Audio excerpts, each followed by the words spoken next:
I'm nervous.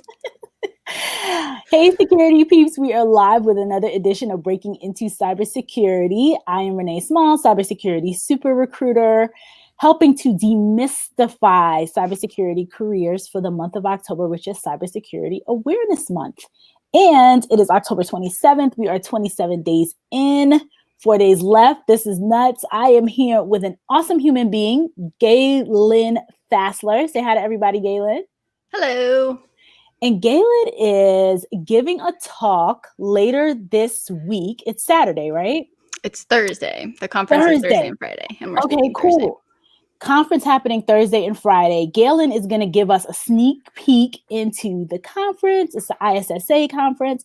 She's going to talk to us about what's going to be happening there at the conference. She is going to talk about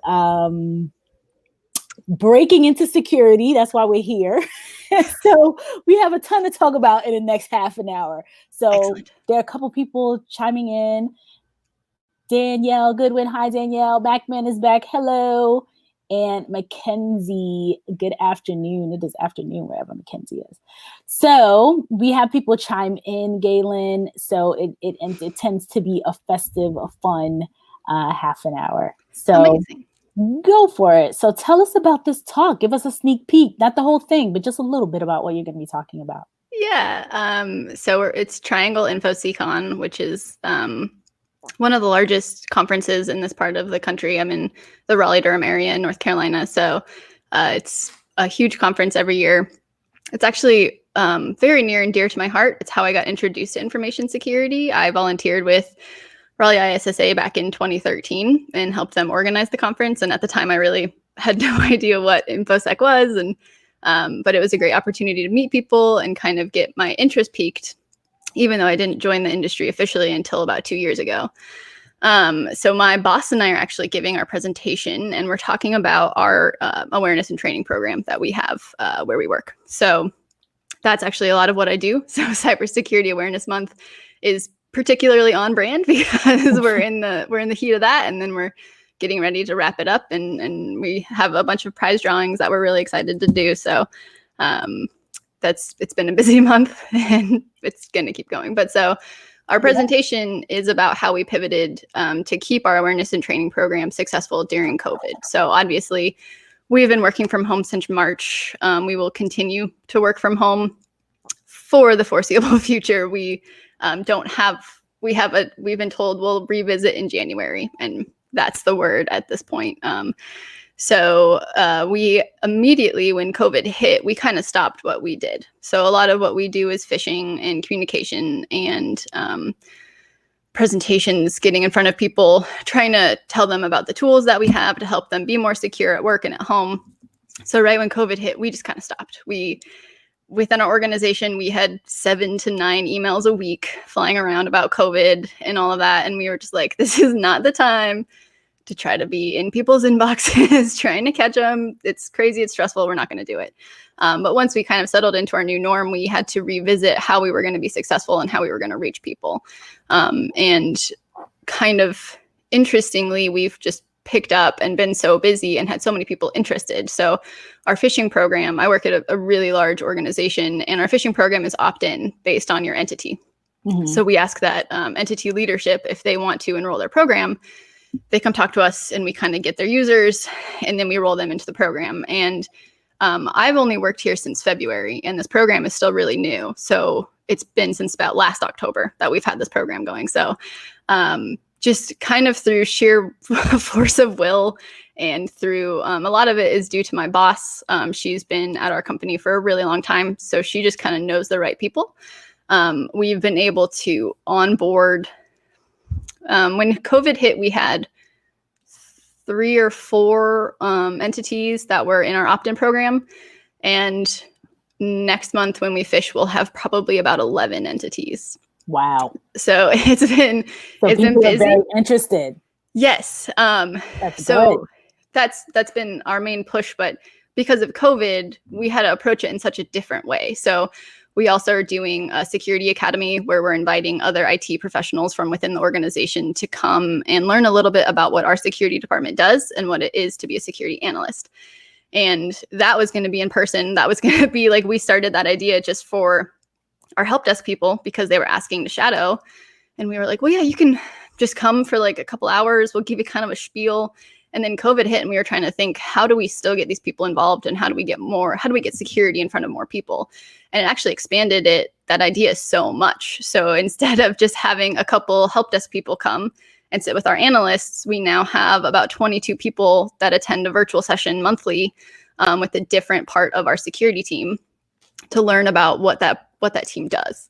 And so that's amazing. The virtual part of it actually has allowed us to expand. It's helped, right? A lot, yeah, which has been kind of surprising, but people seem to be really enthusiastic about it and really interested in learning more about security. So it's kind of made our jobs a lot easier in that aspect. Yeah, now you have all these allies and partners and, it's like security being in the whole entire company versus little bits of security around the company versus it being in your own department, just one department. That's fantastic. Yes, it has worked out very well. And then we also, we wanted to start a security ambassadors program. So people who kind of are early adopters of our initiatives and our technology. And now everybody in Security Academy, we're asking them, will you be an ambassador for us? Like, you're here, so you're clearly interested. Can you take some of this back to your people? And so we're hoping that we see a lot more engagement and interest through that. So good.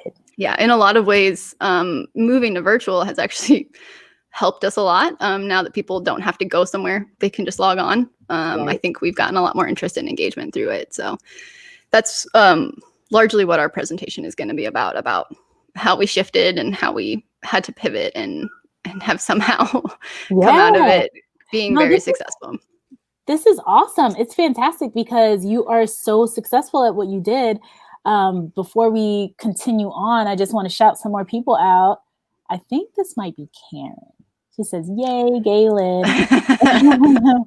Michael says, hello, ladies. Hello, Michael. Hi, Michael. Derek is here. Hi, Derek. Hey, Derek. Helena's here. Hi, Helena. Hi. So, Gaylynn, a couple of points, that you made here that I think is so important for people to think about.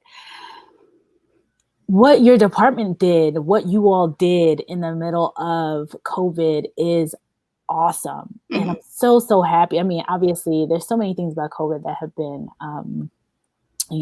just tragic. And then there's these little bright lights of things that have been happening. And it's funny that you talk about security awareness. When I was in actually deep down in security, one of the things that we talked about was having these, or we did have these little road shows to your point.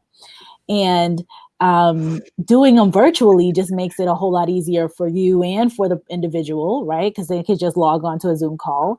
You're getting more reach now, like you said, because of that. You have these new ambassadors. So all these people now want to learn more about security because of all the emails flying around. I just did a talk, very quick, talk the other day about just security as a whole to people who are, again, this is demystifying security. So people who are completely out of the loop. My friend she's a marketer, and she was asking me about, security for marketers. And it's just, everyone wants to know about it when they may not have paid as much attention. But now, due to the fact that we are sitting in the middle of COVID and we're having all these, phishing, all of this stuff that's happening, and I think I'm waiting for what is to come with Black Friday and Cyber Monday and like the big shopping season, especially since everybody now, I mean, whoever wasn't shopping online before, you are forced to do it now. Yeah. So definitely, I see such an increase in this happening, and it's exciting to hear about how you all pivoted and how you embraced it and how more people came into the fold. So go ahead. It's been really fun. I'm pretty passionate about security. I know we're going to talk about how I got into it, but it's been really fun to kind of help share that passion with other people who, I feel like in general, people think security is so overwhelming and they just don't want to deal with it. But I come in and I'm just like, no, it's so fun. Let's learn. Okay, let's go.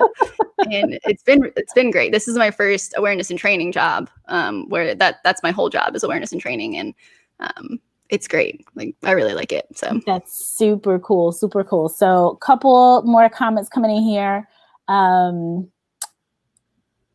Who says good morning here? Anthony Arrington says good morning. And Danielle's making jokes. Your mysterious gold curtains are open. Yes, Danielle.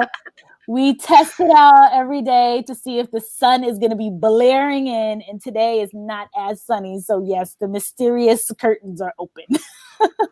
It's good fall sun today. It's good fall sun. And Chris Ware is here. Chris, I'm so glad you made it. Good morning. So good morning.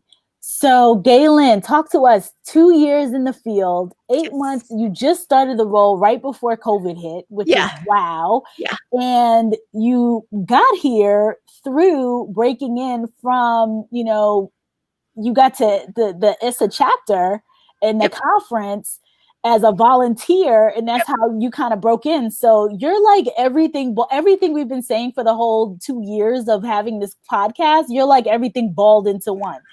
So walk me through how you got started, what made you think about security as a career, and then like take us all the way through. Okay, great. So I actually had I have a family member who works in the industry who encouraged me right out of undergrad to go work in information security. And my bachelor's degree is in history. So I was like, no, that's not going to work. I'm not smart enough. I'm not technical enough. There's no way that I can work in that field. So I went and I got a job as a front desk coordinator. And probably about a year into that job, I was like, okay, there's not really many places to go from this. So I actually looked into grad school, and I went and I got a master's in criminology. And while I was doing that, I had an opportunity to do an emphasis. And so I did one in cybercrime and terrorism, which was actually a couple of information assurance classes. So it really set the foundation. It helped me kind of realize, yes, I don't know anything about networking or that much about security, but I sure can learn it. So when I finished my master's, I was kind of thinking about what I wanted to do, where I wanted to be. I'm in Raleigh, Durham, and it's an awesome place for InfoSec professionals. So, and I already knew a ton of people because out of undergrad, back up a little bit, I volunteered at ISSA. That family member took me to a Raleigh ISSA meeting to see who I could network with and who I could meet to maybe give me some ideas of what I wanted to do. And they asked for help with organizing InfoSeCon. And I was like, yes, sure. That sounds great. Let's do it. So when I came out with my master's and I was kind of looking around, I already had all these contacts in information security. So I started going back to ISSA meetings and I started networking again and seeing what people were seeing within the industry, just kind of getting a sense for it. And what I started doing, actually, I joined a women's networking group. This one is no longer up and running. It was called League of Women in Cybersecurity. And I saw a need that they needed help with social media and with doing some stuff. So I volunteered. I had time and I volunteered with them. And their goal was to help get women into cybersecurity. And that actually was awesome. I didn't realize how much satisfaction that I would get out of that goal. Just working together to help people was awesome. And it helped me see other parts of cybersecurity as well. We are a community and we are a family in a very real sense. And that's where I got that first taste of that. So that is really when I was like, yes, cybersecurity, 100% full throttle, let's go. So I volunteered with them and I got Security Plus, which is how I feel like my resume finally got through to people. I actually put it on my LinkedIn and a recruiter at my first security job contacted me. And we did a phone call and we chatted and he was like, I don't have anything for you right now, but I'll keep you in mind. And so I was thinking, all right, I'll talk to you never. And he really did. He called me back like 2 months later and he said, hey, we got a role. Send me your resume, update it and send it to me. And I got in. It's actually 2 years on Thursday since I officially got my first job in InfoSec. So congratulations. Thank you. I still volunteer with a women's group. Now I'm with Women in Cybersecurity, which is an amazing organization that is just continuing to grow. And it's so nice to see. I'm a board member of the North Carolina chapter. So same goal of helping get women into security. And I was going somewhere with that and now I don't remember. So I still talk to a lot of people about how I got there or how I got here. And I have kind of 3 things that I tell people. Security Plus. I kind of hate it. Certifications are such a trap because you need experience to get the certification, but you need the cert to get the experience. And so, but Security Plus really does just help you get through those gatekeepers and helps show that you're interested, at least in being there. I think a lot of the reason I got that first job was because of my volunteer experience and because I proved that I wanted to be here. I want to be involved in this community, and I'm in this community for the long haul. And I think that really helped them be willing to take a chance on me with no experience. And then persistence. It took me a year after I got my master's to get, and once I finally decided that this is where I wanted to be, it took me a year and probably about 100 applications before I got that first job. And so it sucks, but if you want to be here, you just got to stay persistent and stay the course. And I think it'll happen. So that is so amazing. So many things that you touched on here, the volunteering. We, again, for 2 years, people have come in and said, hey, volunteer. You volunteered, got in there, networked with everyone. And so they knew you. So when it was the time for you to actually make the transition and move forward and look for an opportunity, you're able to leverage the network that you already made. Mm-hmm. Then the experience from the experience from the volunteering. So not only the networking opportunity, but just the actual work experience. So doing the social media, doing some of these other things, mm-hmm. Again, make you an attractive candidate and an easy person to think of when somebody wants to, when somebody's looking for an opportunity.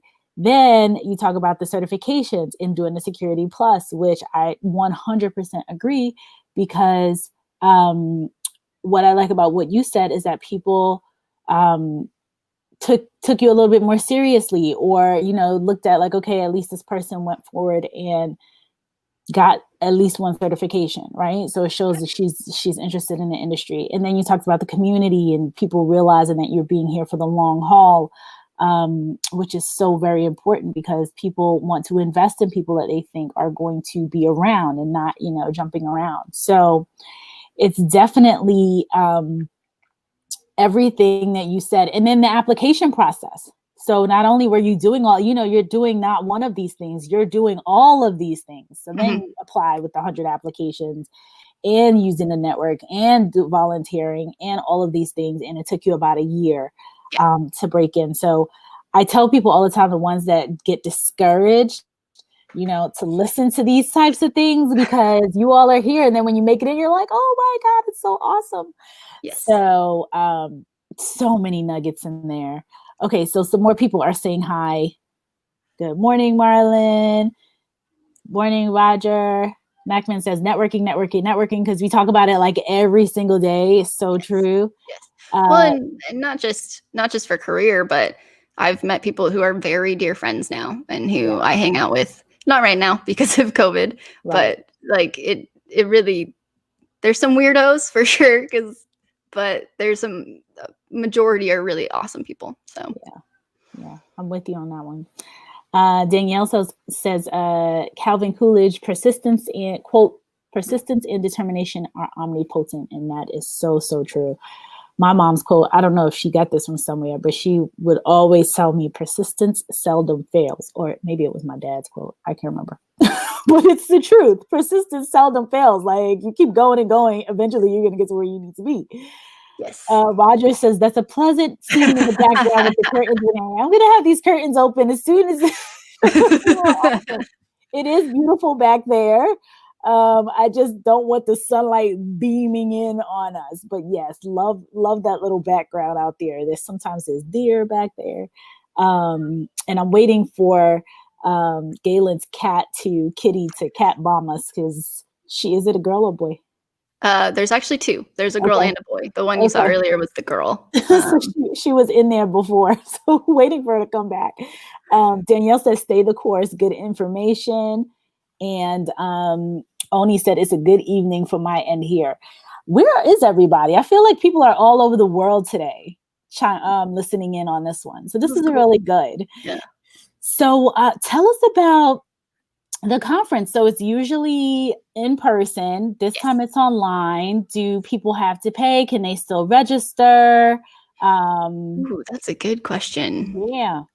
So it is a paid conference this year. It's cheaper. It was $90 instead of normally. So they have early birds, like if you get tickets earlier, etc. But this year, the last I saw was 90, and I actually don't know if it's sold out this year. It usually sells out. It's usually hosted in the Raleigh Convention Center, and I think last year they had somewhere between 12 to 1,500 people attend, and it was sold out. So it's a really good place to network. They've got awesome talks. They've usually got a couple of different tracks for speakers, and they do that this year too. So they have a leadership track, which is awesome. If you are an up-and-coming leader, you can go attend a bunch of talks with a bunch of CISOs and get to meet them. And I think that track is also for CISOs to learn a little bit more. But yeah, so it's actually for Raleigh ISSA. It's their biggest fundraising event of the year. And then they use those funds to host trainings and classes throughout the year. So it's also, it's expensive, and they have sponsors. So you kind of get some, you get their sponsor talks, but it serves a lot of good for our community. So yeah, this year, I think this year is new, doing Thursday night. Usually Thursday night is just kind of reserved for the planners to go do speaker stuff.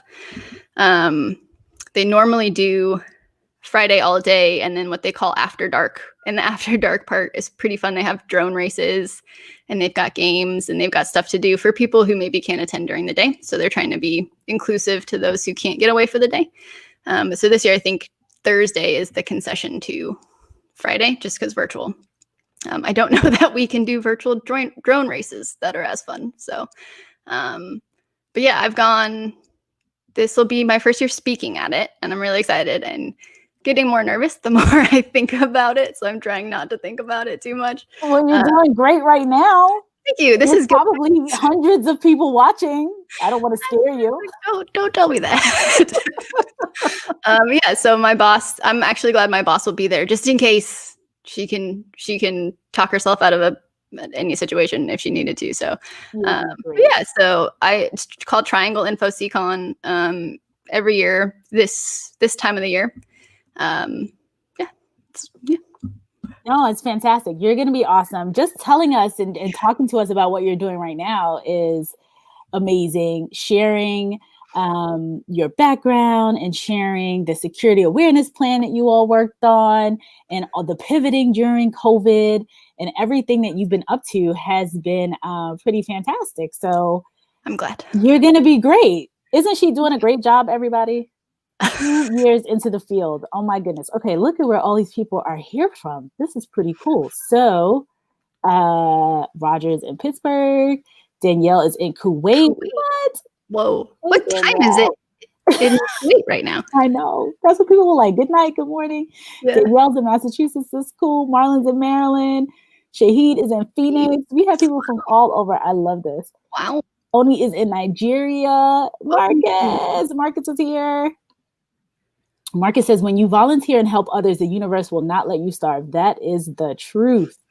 Yes. And Marcus is live from Texas. We got to get Marcus back on here. Marcus Carey. Do you know Marcus Carey? I don't think so. So Marcus Carey wrote the book, Tribe of Hackers. You know, all those books? Oh, yeah. Yeah. So Marcus is awesome. Yeah, I actually won a bundle of Tribe of Hackers. I got the red team one and I think the original one from Twitter, which is very cool. Underrated resource, but InfoSec Twitter is awesome. Everybody's on Twitter. Yeah, Marcus is infamous. Danielle says she'll be moving to Raleigh soon from Kuwait, so she's going to look into it. Woohoo! Yes, join Women in Cybersecurity North Carolina affiliate. Exactly. Sharon, hey Sharon. Hey Sharon, friends to the show. Danielle says, Gaylynn, you're doing great. You are. You're doing amazing. Thank you. And Anthony is in Herndon, right down the street from me. Nice. So you are doing awesome. Roger said, Tribe of Hackers. Need to look that up. Roger, those books, I'm telling you, you have to. Everybody who's somebody is in the Tribe of Hackers books. Hint, hint, Marcus, I'm not in the book yet. So that's the goal. That's the dream. That's the goal. So, Gaylynn, So people can attend. It's starting at Thursday night, Yes. right? And into Friday. Yes, all day Friday. All day Friday, Thursday evening, all day Friday.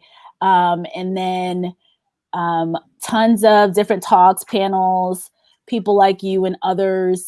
And it happens every year right around this time. Virtual disco round, $90. So it's cheaper because it's virtual, but go ahead. So I'll send you the link to the website okay. when we're done, and you can, if you want to share it out and see if people want to attend. Totally, and I'll make the update in the link. I already tagged you, and so there'll be an update. So just wanting everybody else to hear to check it out, because I've never been in person, but I've heard it's an awesome conference.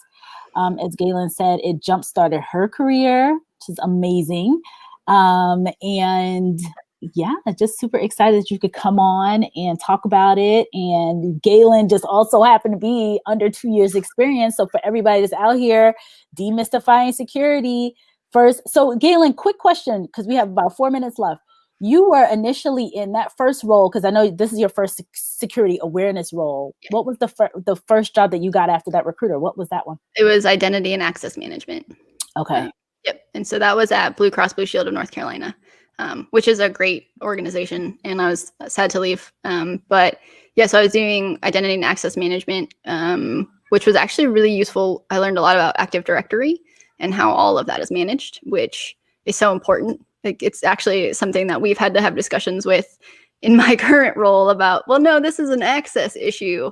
And because I have that experience, it gets to all roll into where I am now, which is super useful. Yeah.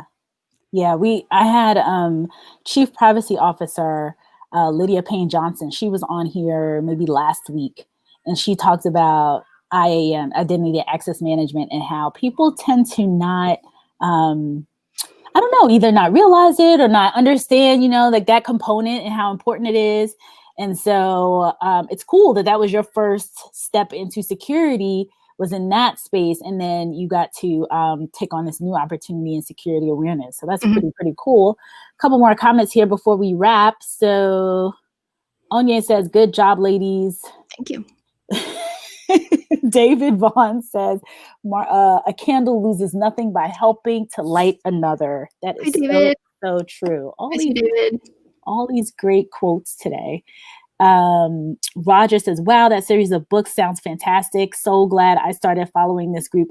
If I usually have it right here on my desk, I would have picked it up and shown it to everybody. The Tribe of Hackers book. I have two of Marcus's books.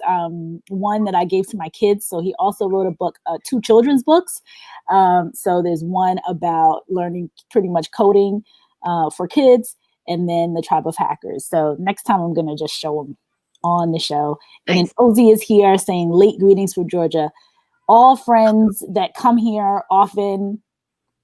And I am excited to be almost done, almost 31 days of live stream straight. It's been crazy. Yeah. That's awesome. It's been pretty wild. It's fun though. I've been seeing your videos come up more often. No, it makes more sense. Yes. Demystifying for the month of October. Yes. So everybody, thank you so much, Gaylynn, for being here with us today. This is super exciting to hear about you, about your career, breaking in, volunteering, under 2 years experience, already giving presentations and talks at the biggest cyber conference in the Tri-Cities area, making her nervous. Don't be nervous. Yeah, you sure are. Awesome today. You're just going to be just as awesome on Thursday. Thank you. Folks, if you're here and you want to check out the conference, I will be putting links into the chat. It is ISSA's conference in the Tri-City area. And what is it called again? Triangle InfoSeCon. Triangle InfoSeCon. So I will update the link with all of that. Lincoln says, "Thanks, Gaylynn." Thank you. And I will see everyone else. More guests all week. People are giving you kudos, all the best, Gaylynn, because she's going to be awesome. It's just this part too. This was like the dry run, and look at how awesome you are. Thank you. This was good practice. I appreciated this. This is It good was great to talk to you. I really appreciate what you do here for the community. I think you and I had talked a few years ago about, because you also have people who are trying to get into security come on sometimes. And we had kind of talked about that. And I don't remember why I didn't do it, but I'm glad we got to talk now. See, 2 years ago flies by, folks. So if you're thinking about breaking in, reach out to Gaylynn. Yes. Awesome person in the community. Stepped right up before she even got into security. So look at that. All right, folks, I am going to wrap. We will see you again here tomorrow, 11-ish Eastern. Have another wonderful young lady. I think this is like Ladies Week. There's all these awesome women coming on the show. So tomorrow, another awesome person. And then for the rest of the week too. So take care, everybody. And we will see you tomorrow. Bye. Thanks, Renee.